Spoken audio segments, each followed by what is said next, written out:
love to bake and I love to make cakes. I really enjoy music, except for country music. And I love hanging out with friends, and I enjoy running, although I'm not that great at it. Obviously, people can visibly see whenever they meet me that I have a past and a story. When I was 8 years old, I was diagnosed with Ewing sarcoma.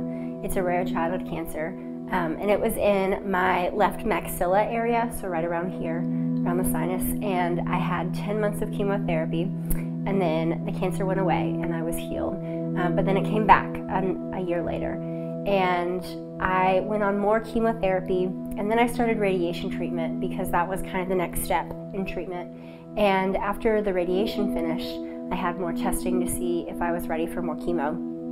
And at that point, in February of 2005, they found a metastasized tumor in my right lung. They gave me 3 to 6 months and basically sent me home and said, best of luck. I did not believe that that was the end for me, and so my family started praying. 3 months later, I went back to the doctors and both tumors were gone. They had disappeared, but then the cancer came back, and this time the tumor actually had started coming into my mouth. And this was in January of 2006. And the tumor started growing so large that I wasn't able to eat or sleep or breathe normally, and it was really affecting my everyday life. And so my doctors, who at the beginning had said 3 months max, decided to put me on this trial drug just for quality of life.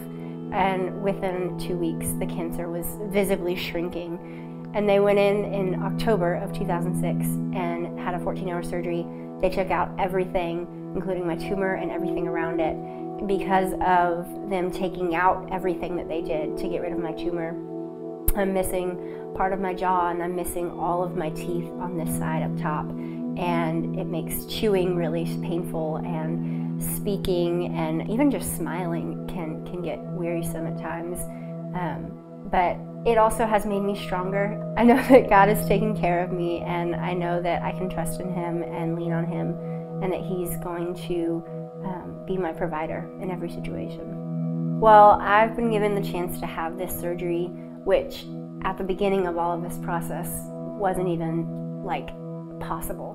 My doctors told me that I would never have a jaw or teeth again. My college degree is in baking and pastry arts, and so I love tasting foods and making different foods, and I really like apples, but because of all of the pain that I have when I eat, I'm really limited, and it kind of sucks sometimes when everyone is eating this delicious food around me and I have to eat a yogurt or I have to eat soup because I can't chew on hard things like nuts or candies or apples.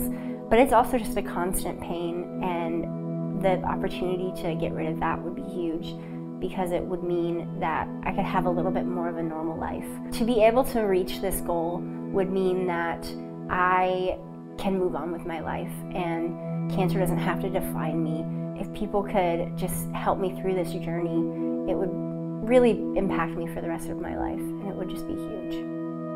I think the biggest thing that people can do is just pray for me and pray for my doctors and pray that this whole season of my life, God will be glorified through it. And then, if you have the financial ability to give, then, if you could give, that would be wonderful.